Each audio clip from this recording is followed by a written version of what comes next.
अस्सलामुअलैकुम नाज़रीन, प्रोग्राम में बहुत-बहुत खुशामदीद। आईएमएफ प्रोग्राम अब एक बड़े क्रिटिकल स्टेज पर पहुंच चुका है क्योंकि अब चंद ही रोज बाकी हैं इससे पहले कि हमें आईएमएफ प्रोग्राम को अब मजीद रिन्यू कराना पड़ेगा और इस रिन्यूअल से पहले अब चंद ही रोज का हमारे पास वक्त मौजूद है। बजट तो आया और मुश्किल हालात में मुनासिब बजट आया, लेकिन उसके बाद मिनी बजट आ गया जैसा कि एक्सपेक्टेड था। 215 अरब का ये जो मिनी बजट है और ये जो इजाफी बोझ है जो कि आम आवाम पर, आम आदमी पर डाला गया है, इसके बाद अब कहा जा रहा है कि कुछ राहें हमवार हुई हैं आईएमएफ के साथ पाकिस्तान की और बाकायदा नरमी बरतने की पाकिस्तान ने अब जो है सुनने में आ रहा है, गुजारिश भी कर दी है आईएमएफ से कि और साथ-साथ इसमें एक और जो मेजर है जिसका इजाफा हुआ है वो ये है कि गुज़िश्ता रोज 100 बेसिस पॉइंट्स का इजाफा भी हुआ है, जिसके बाद इंटरेस्ट रेट इस वक्त कहा जा सकता है कि बुलंद तरीन अपनी सतह पर जा पहुंचा है। 22% पर इस वक्त नाज़रीन पाकिस्तान का इंटरेस्ट रेट है। यकीनन इसका एक जो डायरेक्ट कोरिलेशन है वो महंगाई की शरह से है, वो भी इस वक्त रिकॉर्ड हाई पर मौजूद है। लेकिन नाज़रीन कुछ इसके पॉलिटिकल एंगलिंग भी बताई जा रही है। इन पूरे मामलात पे सबसे पहली तो बात ये कि इसहाक डार साहब ने, जब उनसे पिछले हफ्ते हमने देखा और इसके ऊपर हमने अपने प्रोग्राम में भी और दीगर जगहों पे भी हमने मुतअद्दिद मर्तबा सुना, इसहाक डार साहब ने, काफी लोगों ने इसके ऊपर फिर आवाज भी उठाई। जब उनसे आईएमएफ के हवाले से सवाल हुआ तो वो खासे बरहम नजर आए, आग बगोला बल्कि नजर आए गुस्से में। इसकी इसकी क्या वजूहात हैं? क्या ये वो पेचीदगियां हैं जो कि आईएमएफ के प्रोग्राम के साथ हुकूमत बार बार कोशिश करेगी लेकिन जाने का, और फिर ये भी हुकूमत की तरफ से सुनने में आ रहा है कि पाकिस्तान को अमेरिका और चीन के दरमियान एक कोई मुल्क चुनने का ना कहा जाए। पाकिस्तान को ये मुल्क और ये मुश्किल चुनाव करने का आया कौन लोग कह रहे हैं? ये भी एक बड़ा ज़रूरी सवाल है जो कि आज हम उठाएँगे, क्योंकि हुकूमत बहुत खुलकर इस बारे में बहुत ज़्यादा कुछ बयान नहीं कर रही। और नाज़रीन, गुज़िश्ता रोज़ जो डीजी आईएसपीआर की प्रेस कॉन्फ्रेंस थी और बहुत स्ट्रॉन्ग प्रेस कॉन्फ्रेंस थी, एक बात उन्होंने मईशत के हवाले से की और उन्होंने उसके कुछ ताने-बाने पाकिस्तान में मौजूद सियासी जमातों से जोड़े, बल्कि एक सियासी जमात यानी कि पीटीआई से जोड़े। उन्होंने कहा कि एक गलत तासुर देकर मुल्क में सरमायाकारी को आने से रोकने का मंसूबा बनाया जा रहा है। एग्जैक्टली क्या अल्फाज थे, ये सुनिएगा। केस बनाया जाता है बैरूने मुल्क दारुल खिलाफों में ऑर्गेनाइजेशंस के पास जाके कि जी चूंकि यहाँ ह्यूमन राइट्स वायलेशंस हो रही हैं और जबर हो रहा है और ये ग्लोबल नॉर्म्स के खिलाफ है, तो पाकिस्तान की मुआशी और तजारती मुआवनत बंद कर दी जाए। अब वो इसलिए करते हैं ताकि पाकिस्तान में अफरा तफरी फैले, मुआशी हालात खराब हों, बेचैनी फैले और इसके अंदर से उनकी जो सियासत है उसके लिए रास्ता निकले। जी नाज़रीन, आपने सुना कि क्या एग्जैक्टली अल्फाज थे, उन्होंने किस तरह से एक जमात के हवाले से कहा कि ये जो जमात है ये सरमायाकारी को मुल्क में आने से रोक रही है। तो इसके ऊपर बात करेंगे कि क्या वाकई इन सेंस यही फैक्टर्स हैं या इसके अलावा there is more than what meets the eye. इस पूरी बात पे एक बड़ा डेकोरेटेड पैनल मेरे साथ मौजूद है इकोनॉमिस्ट्स का और इकोनॉमिक पर्सपेक्टिव्स जो हम शामिल गुफ्तगू रखेंगे। मैं उनसे आपको फौरी तारुफ कराऊंगी बट आफ्टर अ ब्रेक।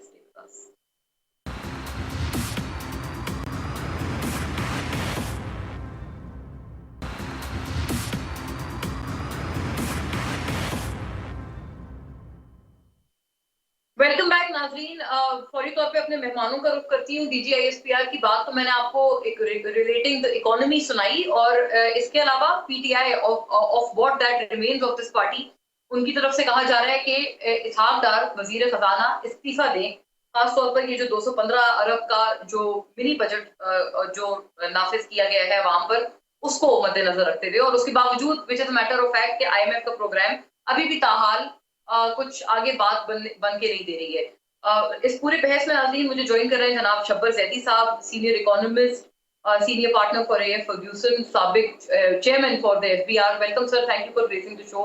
हारून शरीफ साहब नाज़रीन हमारे साथ हैं नाज़रीन, सीनियर इकोनॉमिस्ट, माहिर मुआशियात, फॉर्मर मिनिस्टर फॉर स्टेट। तमाम मामलात को एक बड़ी गहरी निगाह से आप भी देखते रहे हैं। वेलकम सर, आपको भी बहुत बहुत खुश आमदीद and thank you once again. बात का आगाज आपसे करती हूँ शब्बर साहब, आप इस पूरी चीज को कैसा देखते हैं? आप क्या इंडोर्स करेंगे इस मुतालबे को कि ऑपोजिशन, क्योंकि एक ही अब जमात है ऑपोजिशन में पीटीआई, वो कहते हैं कि इसहाक डार साहब इस्तीफा दें।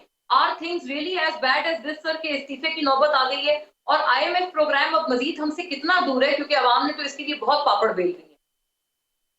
बिस्मिल्लाहिर्रहमानिर्रहीम। देखिए मोना, मैं किसी ज़ात के बारे में कोई पर्सनल कमेंट देना पसंद नहीं करता, इसलिए मैं इस सवाल का ये वाला एस्पेक्ट अवॉइड करता हूँ।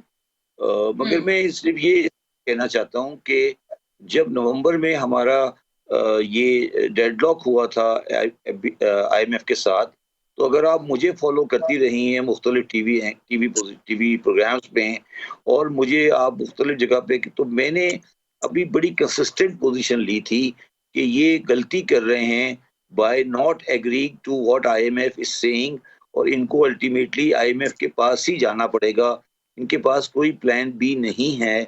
और ये नवंबर से लेकर आज जून 2027, जो जून 2023 हो गया, और उसकी वजह से मेरे ख्याल में पाकिस्तान को बहुत नुकसान पहुंचा है। तो इसमें ये कहना कि वजीर खजाना साहब रिस्पॉन्सिबल हैं, वो मेरे लिए ख्याल से नहीं है। पूरी पूरी गवर्नमेंट इन्वॉल्व रिस्पॉन्सिबल है कि उन लोगों को ये बात समझ नहीं आई कि वो दुनिया की माशी सिस्टम को नहीं समझ सके, और शायद वो थोड़े से ओवर कॉन्फिडेंट थे इस बारे में। मगर मुझे ज़ाती तौर पर कभी किसी किस्म का कोई गलतफहमी नहीं थी, और मैं इस बारे में बड़ा क्लियर हूँ कि हमारे पास कोई प्लान बी नहीं है, और ना प्लान बी होने का कोई चांस है। हमें IMF के अंदर रहना चाहिए, इसमें कोई खराबी नहीं है। मगर जब आपने आकर 25-26 जून को आकर उनकी बातें मानकर अपना अपना बजट अमेंड किया है, तो ये कोई अच्छा मैसेज नहीं दिया है पाकिस्तान के इस बारे में। मगर जो भी है, अब पाकिस्तान की रियासत के लिए हमें इस पे एतराज़ नहीं करना चाहिए, और हमें इस पे आगे बढ़ना चाहिए। मगर जो जो 6-7 महीने गवर्नमेंट ने ज़ाये किए, वो सही नहीं है।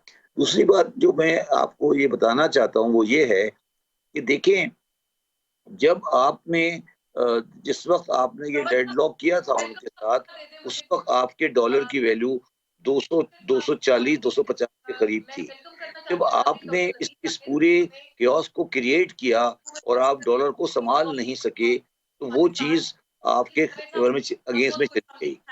तीसरी बात जो है, जो आपसे मैं आज रेलेवेंटली ये तमाम बातें जानूंगी। शब्बर साहब प्लीज कंप्लीट जी।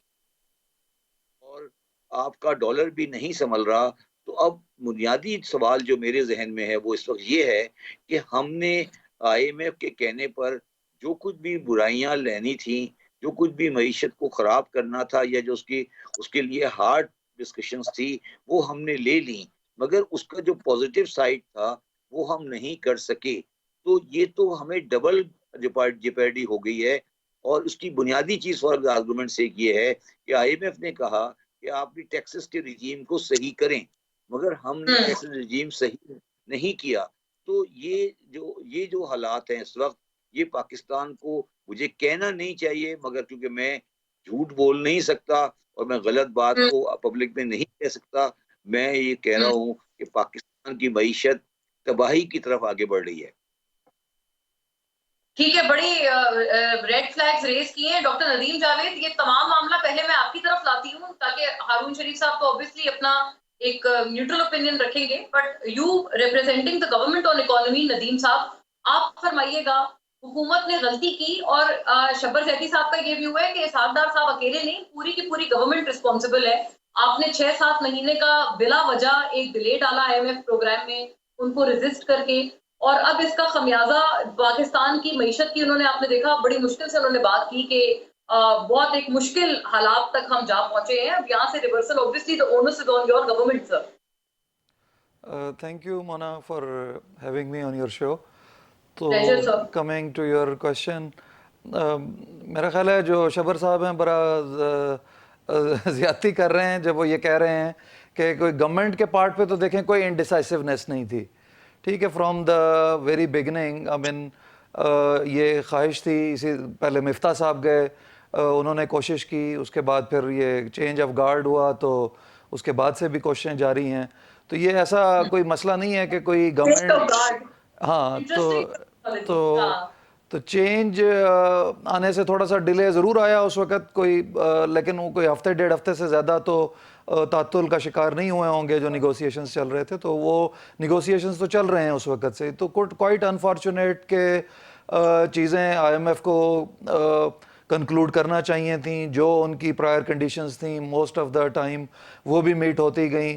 फिर हमेशा कंडीशंस जो हैं वो उनमें दोबारा नई से नई कंडीशंस आती जाती हैं, और प्राइमरीली जो रीज़न है वो वही दो प्राइमरी रीजंस हैं, ठीक है, कि एक हमारा जो करंट अकाउंट डेफिसिट इतना बलून किया, और वो लास्ट टाइम की अगर लास्ट ईयर की आप इंपोर्ट देखें तो $84 बिलियन का आपका इंपोर्ट बिल, ठीक है। It was I mean unnecessary के जो बहुत प्री मैच्योर स्टेजेस में रेगुलेटरी ड्यूटीज़ को कम कर दिया गया, इंपोर्ट्स को के ऊपर जो रिस्ट्रिक्शंस कोविड से पहले लगाई गई थी 2018 में जो सिनेरियो था कि नज़र आ रहा था कि देखें मुझे याद है जब 2016-17 में हमने पूरा ये एनालिसिस किया था, जो सी पैक की इन्वेस्टमेंट्स आई थी, तो दो ही आप कह लें कि वीक पॉइंट्स थे। जब आप अपनी एक्सपोर्ट्स अर्निंग्स और जो रेमिटेंसेस की रिसीट हैं उनको कंबाइन करके देखते थे इंपोर्ट बिल के साथ, तो एक 2018 का ईयर था जिसमें gross financing needs were quite high, और दूसरा 2022 का ईयर था जिसमें gross financing needs were quite high. The reason being कि बहुत सारे वो लोन्स जो सी पैक के कॉन्टेक्स्ट में आए थे और उनके ग्रेस पीरियड ऑलमोस्ट कोई 2021-22 में ख़त्म हो रहे थे, तो उनकी रीपेमेंट्स मुझे एक्सप्लेन करने दें थोड़ा सा, मोना सिर्फ 1 मिनट दे दें, ठीक है। तो ये दो वल्नरेबिलिटीज़ हमें 2017 से पता है, ठीक है, जो लोग सिस्टम में काम करते थे, ये डिस्कशंस बारहा हुई थी, but unfortunately I don't know कि क्या वजह थी। जब कोविड के बाद करंट अकाउंट हमारा सरप्लस हुआ, गवर्नमेंट ने उस वक्त बड़े खुशियाँ मनाई, और उसके कुछ ही अरसे के बाद प्री मैच्योर उसकी इम्प्लीकेशंस क्या आई कि पिछले जो आपका $84 बिलियन पे इंपोर्ट बिल पहुंच गया, gross financing needs 30 billion cross कर गई, ठीक है। तो अब एक ये प्रॉब्लम, और दूसरा ये कि जब वोट ऑफ नो कॉन्फिडेंस की मूव आई तो पीटीआई रेजिम ने I don't know what they have thought, और उन्होंने फौरी तौर पे जो आपकी फ्यूल प्राइसेस थी उनको रिड्यूस कर दिया to I mean unnecessary level तक, और बिल्कुल अनरियलिस्टिक होके, just to I mean create kind of pressure for the government के जो अगर वोट ऑफ नो कॉन्फिडेंस कामयाब हो जाता है तो नया जो भी सिस्टम को चलाने के लिए आके बैठे उसके लिए ये प्रॉब्लम्स हो जाएं। तो ये जो वायलेशंस थी, मैं वही बता रहा हूँ मोना, ये जो वायलेशंस थी इन्होंने इतना ज़्यादा प्रॉब्लम क्रिएट कर दिया कि अब वो ट्रस्ट बिल्ड ही नहीं हो पा रहा आईएमएफ के साथ इतने अरसे से। वो अभी तक कैरी फॉरवर्ड हो रही है, और आप यही आइडेंटिफाई कर पाए कि ये प्राइमरी रीजन है जो आपका आईएमएफ के साथ जो एक रोड़ा अटका हुआ है या एक ब्लॉकेज फंसा हुआ है। रोड़ा तो कोई नहीं अटका हुआ, जो वो कह रहे हैं देखें most of the conditions have been met, ठीक है। अभी अब I mean what the government should do, अभी मैं आपको बताऊं, मैं अभी भी ये मीटिंग्स चल रही हैं प्लानिंग कमीशन में, अभी भी मैं वहां से उठ के आया हूं क्योंकि आपकी तरफ से बहुत ज़्यादा एक ऑलरेडी कमिट किया हुआ था, तो अभी मैंने वापस जाके अभी भी आज हमें 12-1 बजेंगे ऑफिस में, ठीक है। अब अगर गवर्नमेंट तो यही कुछ कर सकती है ऑफिशियल, जी हाँ, तो प्रॉब्लम यही है, हम आइडेंटिफाई अभी डिबेट में ये भी करने की कोशिश करते हैं कि इन एसेंस क्या रीजन आ रहा है, रुकावट क्या आ रही है। हारून शरीफ साहब, आपकी क्या रीडिंग है? क्योंकि ये जो ब्लॉक्स का हमने हुकूमत के कई लोगों से ये बात सुनी, हिना रब्बानी खैर वाज ऑन रिकॉर्ड, उन्होंने भी पिछले दिनों कहा कि पाकिस्तान को मजबूर ना किया जाए कि वो अमेरिका और चीन में से किसी एक को चुने। क्या वाकई ऐसी कोई बात है, ऐसी कोई चहमगोइयां हैं? और मैंने जो एक DJISPR के भी एक एक्सर्प्ट उनकी प्रेस टॉक का अभी मैंने इब्तिदा में प्ले किया, वो ये कह रहे हैं कि एक सियासी जमात गलत तासुर देकर, प्रोपेगेंडा फैलाकर इंसानी हुकूक का, वो भी आईएमएफ के साथ कोशिश कर रहे हैं कि हमारा मुआहदा ना हो। जी मोना, बहुत शुक्रिया। देखिए, मैं इस पे 2-3 पहले आपको बैकग्राउंड की बातें करना चाहूंगा। एक तो पाकिस्तान को भी, किसी भी क्लाइंट कंट्री को समझने की जरूरत है कि दुनिया के हालात अब वो नहीं है जो 5 साल पहले थे। पाकिस्तान एक वेस्ट का पार्टनर था 5 साल पहले, स्ट्रेटेजिक। हमने तारीखी तौर पे अगर आप देखें तो अपने माशी मुश्किलात को हमेशा जियोपॉलिटिक्स के थ्रू हल करने की कोशिश की है। अब वही कंट्री जियोपॉलिटिक्स का ताना लंडर को दे रहा है। सो ये दोनों तरफ ताली बजनी चाहिए, क्योंकि हमने, साफ बात है, हमने वो पॉलिसीज नहीं बनाई कि हमें बार बार आईएमएफ के पास ना जाना पड़े, और उसका किसी एक हुकूमत या एक शख्स को ब्लेम नहीं किया जा सकता। दूसरी चीज ये है कि अब आप देखिए कि जो एक इंटरनेशनल फाइनेंशियल आर्किटेक्चर है उसके अंदर थिंकिंग, उनकी पॉलिसीज, उनकी थ्योरीज, उनकी अलाइनमेंट्स बड़ी तेजी से चेंज हो रही है। कोविड के बाद, यूक्रेन के बाद जो एक नए रिलेशनशिप्स दुनिया में बन रहे हैं जिसका आप जिक्र कर रही हैं, तो ये काम क्लाइंट का है कि उसको समझे और अपने आप को एडजस्ट करे। लेंडर अपने आप को आपके लिए एडजस्ट नहीं करेगा अगर आप प्रायोरिटी कंट्री नहीं रहे। यू सी, सो हमें अपनी तरजीहात को, पाकिस्तान का काम है कि वो समझे और वो अपने आप को उनकी नीड्स जी देखे ना से एडजस्ट। जी, जरूरत तो हमारी है ना जी। तो जब हमारी जरूरत है तो हमें इसको समझने की भी जरूरत है।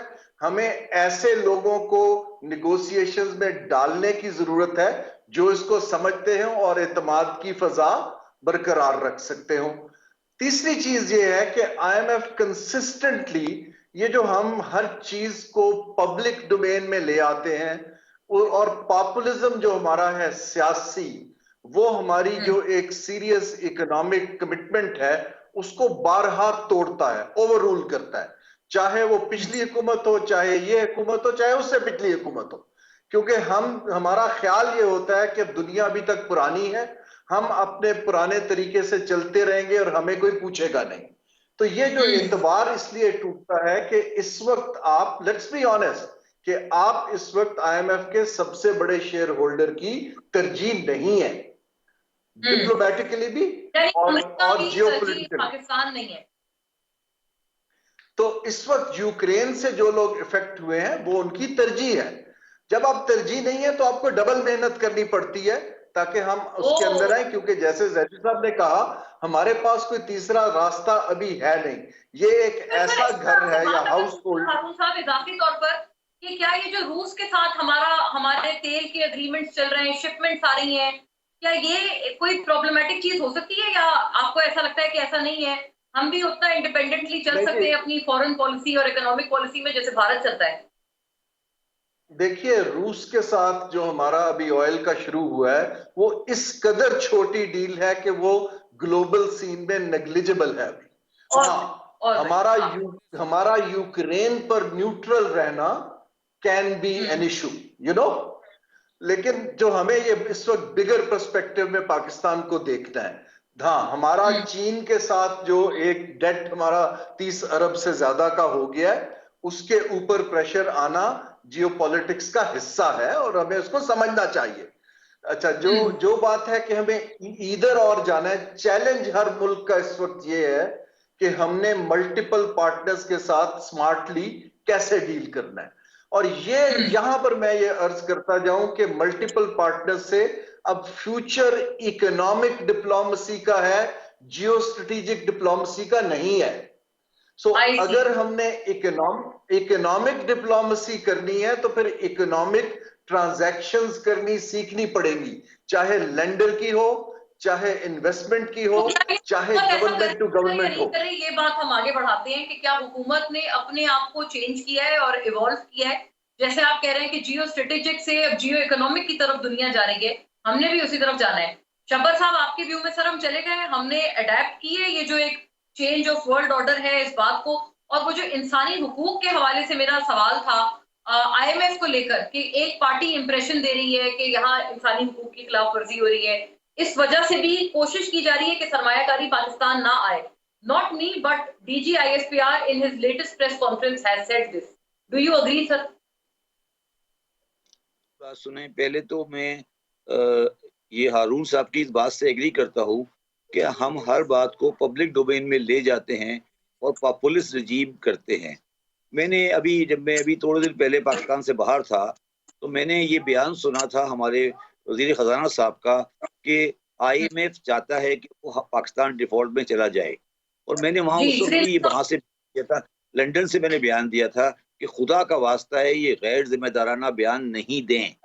तो जो साहब जो भी है, मुझे समझ नहीं आ रहा, दूसरे साहब जो बैठे हैं, मैं ये कह रहा हूँ कि ये बयानात भी तो हमारे यहाँ से ही जा रहे हैं ना, कि ये अगर आप बताएं जो सामने वाला लेंडर है, अगर उसको आप ये एलिगेशन दें कि वो चाहता है कि हम डिफॉल्ट में चले जाएं, तो उसका क्या कॉन्फिडेंस लेवल होगा आपके साथ।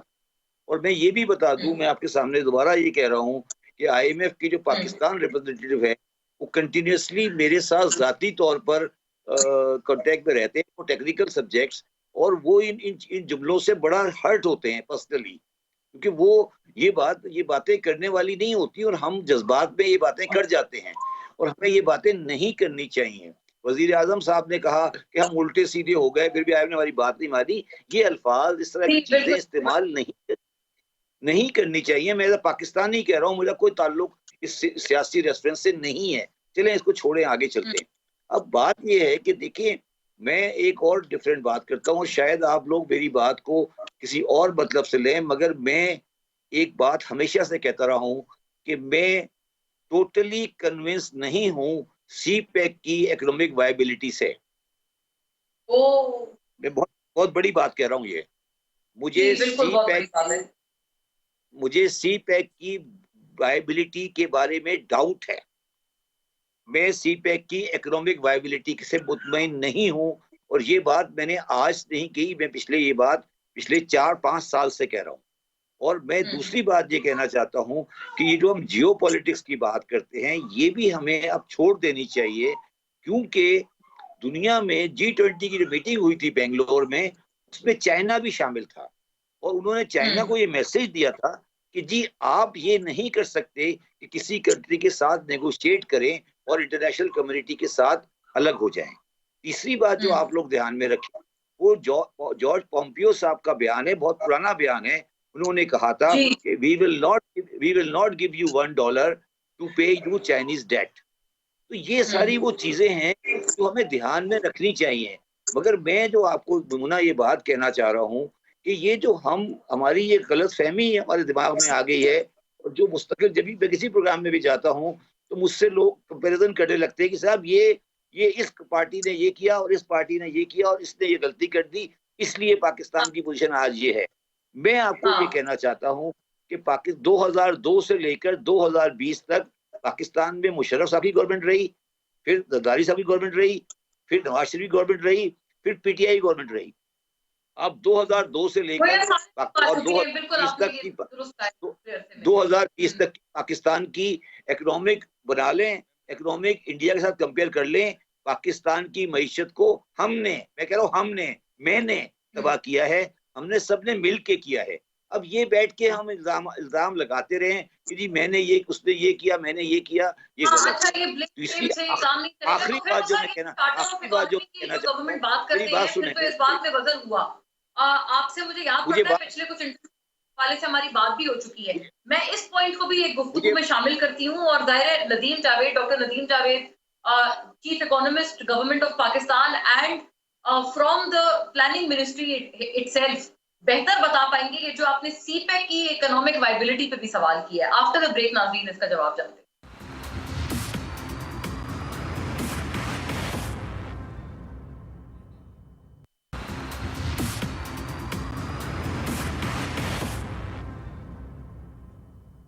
जी वेलकम बैक नाज़रीन। Doctor Nadeem Javed, to you right away. बड़े सारी बातें हैं जो आप आई एम श्योर रिस्पॉन्ड करेंगे और करना चाहते होंगे। इसहाक डार साहब भी, वजीर आजम भी, हर कोई पब्लिक डोमेन में बहुत बातें कर रहा है। इसहाक डार साहब आईएमएफ के ऊपर इस तरह से कह चुके हैं कि हमें श्रीलंका बनाना चाहता है आईएमएफ। तो गोया ये कि जो आपको लेंड कर रहा है पैसा, उन्हीं की नीयत के ऊपर पब्लिकली एक इतना बड़ा एलिगेशन लगाना, इज दिस नॉट इनअप्रोप्रिएट? एक तो ये जवाब फरमाइएगा, और दूसरा है जो सीपैक की इकोनॉमिक वायबिलिटी के हवाले से सवाल उठाया है, उसका भी जवाब दीजिएगा। जी ज़रूर मोना। देखें, जहाँ तक इस बात का सवाल है कि पब्लिक डोमेन में ले आते हैं, तो पब्लिक डोमेन में तो बात खुद आती है ना कि जब आपसे हर दूसरा सहाफ़ी और हर टीवी का प्रोग्राम यही एक ही क्वेश्चन पूछ रहा हो कि जी आईएमएफ के साथ डील फाइनलाइज हो रही है, नहीं हो रही है, गवर्नमेंट क्या कर रही है, क्या नहीं कर रही है, तो इवेंचुअली देन फिर उन्हें कुछ तो बात करना पड़ती है ना। ये तो नहीं हो सकता कि वो कहेंगे जी नहीं बस हम एफर्ट कर रहे हैं और एफर्ट का जो नतीजा है वो जो आ रहा है उसके बारे में कोई जिक्र ना हो। तो वो आई थिंक हमारा मीडिया भी कुछ ज़्यादा ही ओवर सेंसिटाइज कर रहा होता है चीज़ों को। एक नॉर्मल सी बात है, एक country as a lender of the last resort, it is the IMF job, their core function कि if any country is having some balance of payment issues तो वो उसमें उन्होंने हेल्प करना है। ठीक है। और अगर अब दूसरी बात आ गई कि जी वो बैलेंस ऑफ पेमेंट के जो इश्यूज हैं वो अगर आ रहे हों चाइना के डेट की रीपेमेंट की वजह से, जैसे जैदी साहब ने कहा, तो चलें फिर भी कोई कंसर्न शायद हो सकता है। बट इट्स रियली अनफॉर्चुनेट कि हारून शरीफ साहब बैठे हुए हैं, ये ही विल बेयर मी आउट कि अगर आईएमएफ से हम जो अभी लोन लेंगे या वर्ल्ड बैंक से जो हम लोन ले रहे होते हैं वो कितने परसेंट पे मिल रहा होता है, और जो भी चाइनीज़ फ्लोज पाकिस्तान में आए 2013 से 18 तक, उसका मैं वेटेड एवरेज इंटरेस्ट रेट अगर आपको बताऊं आप हैरान हो जाएंगे। दैट इज बहुत कम है आप कहते हैं निस्बतन एज कंपेयर्ड टू आईएमएफ और अदर लेंडर। That is 2.32%। 2.32%। इतनी सस्ता। मैंने आयाडा लोन भी जो वर्ल्ड बैंक का होता है, जो आपको पॉवर्टी एलिवेशन के लिए मिलता है, शायद वो भी जो है इतना सस्ता नहीं होता है। तो आई मीन अब अगर इस इंटरेस्ट पेमेंट पे आपको इंफ्रास्ट्रक्चर बनाने के लिए जो पैसा मिला है, हम उसको कहें कि जी वो उसके ऊपर जो प्रोजेक्ट्स हैं वो इल कंसीव्ड हैं, या उनकी जो इकोनॉमिक वायबिलिटी थी वो they have been very thoroughly assessed by the planning commission. एक एक प्रोजेक्ट की थ्रेड बेयर लेवल पे एवेल्यूएशन हुई और उसके बाद वो इन्वेस्टमेंट्स हुई।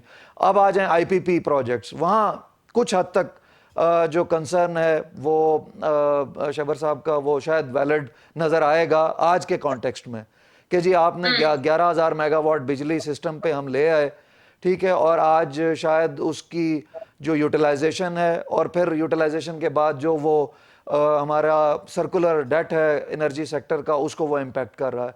तो आई मीन वो उसमें एक मेजर इशू क्यों हम भूल जाते हैं कि उस वक़्त मुल्क में अंधेरे छाए हुए थे जब ये कमीशन किए गए प्रोजेक्ट्स, और दूसरी उसके साथ अजम्पशन ये थी कि मुल्क में इंडस्ट्रियलाइजेशन होएगी, ठीक है। पूरा इंडस्ट्रियल कॉपरेशन के ऊपर सी पैक अरेंजमेंट के अंदर एक पूरा अरेंजमेंट है जो साइन अप हुआ था। पिछले दौरे हुकूमत का आप हवाला दे रहे हैं, in the past PMLN government के ये इन तमाम चीजों के लिए लोन लिया गया, इंडस्ट्रियलाइजेशन, ठीक है, पावर प्लांट लगाना, ये भी एक बड़ा अहम फैक्टर है जो कि गवर्नमेंट हमें अक्सर गिनवाते हैं। नहीं तो मैं मुझे काइंडली मुझे वाला मामला है ना डॉक्टर नदीम, मुझे एक्सप्लेन करने देना रिगार्डिंग दिस कि क्या ये बात दुरुस्त है कि आपको कोई सियासी प्रेशर भी आ रहा है और हुकूमत इस बारे में बहुत खुल के बयान नहीं कर रहा है कि आपको सियासी तौर पर आपको देखा जा रहा है कि आपकी गवर्नमेंट के अंडर कोई इंसानी हुकूक की खिलाफ वर्जी हो रही है, इसलिए आपके साथ लेंडर्स नहीं मान रहे। नहीं, इसका ऐसा मुख्तसर अगर जवाब आप फरमा पाए मैं आगे ले जाऊंगी नुक्ता नजर। मैं वही देखे ना, वो बता रहा हूँ कि ऐसी तो कोई चीज़ नहीं है ना कि अब ये अगर इंडस्ट्रियलाइजेशन मुल्क में हुई होती, ये कोविड ना आया होता और पीटीआई रिजीम में ये सारी चीज़ें जो इंडस्ट्रियल कॉपरेशन के अंदर साइन हुई थी वो सारी बैक बर्नर पे ना डाली होती, आज हमारे यहाँ भी कुछ वो इंडस्ट्री जो वियतनाम में अभी पिछले दिनों चाइनीज़ जो अभी काउंसलर आए हैं उनके कमर्शियल, ही वाज टेलिंग कि उनकी पोस्टिंग वियतनाम से यहाँ हुई है। एंड ही मेंशन के 146 बिजनेसेस उन्होंने अपने आखिरी 2 सालों में जो वियतनाम में गुजारे वो उन्होंने रीलोकेट कराए फ्रॉम चाइना टू वियतनाम। तो वो बिजनेस आज हमारे यहाँ भी आ रहा होता अगर वो इंडस्ट्रियल जोन बन गए होते।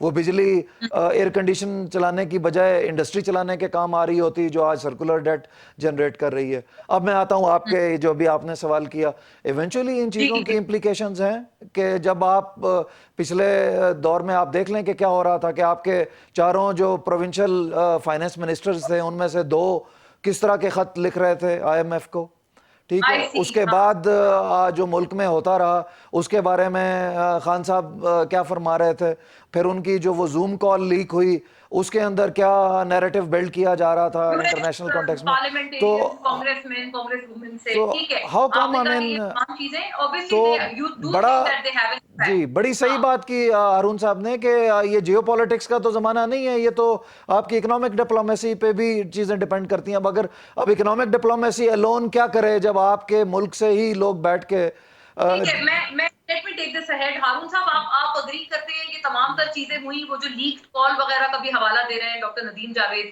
जो तैमूर झगड़ा और लकारी साहब और शौकत तरीन साहब के दरमियान थी कि आईएमएफ के सिलसिले में आईएमएफ को खत लिखेंगे कि हम अपने बजट कट डाउन नहीं करेंगे, तो इस तरह की चीजें तो हुई है सर, वो लीक्ड कॉल्स भी सामने आई है मंजर आम पर। और जो इतना मतलब बड़ा कम ये जो क्यूमुलेटिव इंटरेस्ट रेट है जिसपे हमें चीनी लोन मिलता है, मैं शब्बर साहब की तरफ भी टाइम अलाउज में ये पॉइंट ले जाऊंगी, लेकिन आप इसको क्या सेकंड करेंगे कि as compare to the rest of the lenders हमें चीनी लोन बहुत कम निर्फों पर मिलता है?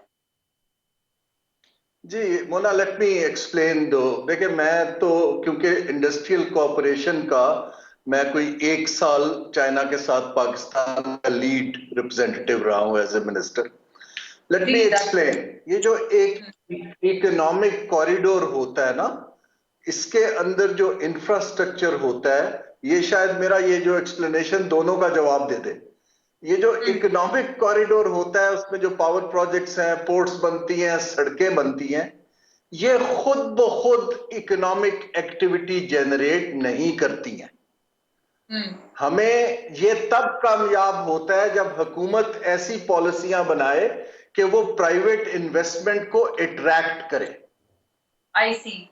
सो अगर तो आप लोन लेके प्रोजेक्ट्स लगा देते हैं इंफ्रास्ट्रक्चर के और प्राइवेट इन्वेस्टमेंट नहीं आ पाता, इसमें चीन का कसूर नहीं है, इसमें आपकी अपनी पॉलिसी और इंप्लीमेंटेशन का कसूर है। सो आपके पास एक चीज आई, आप उसको लेवरेज नहीं कर पाए, फिर उसकी इकोनॉमिक वायबिलिटी पे सवाल उठेंगे।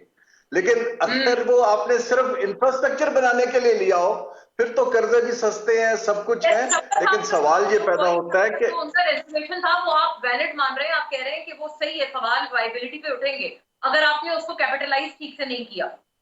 जी, अगर वो उससे नौकरियां ना निकले, उससे एक्सपोर्ट ना हो। अब मेरा इसमें एक चीज बड़ा सिंसियर, जो मेरा कोई तकरीबन 20-25 ममालिक का 30 बरस का तजुर्बा इन चीजों का।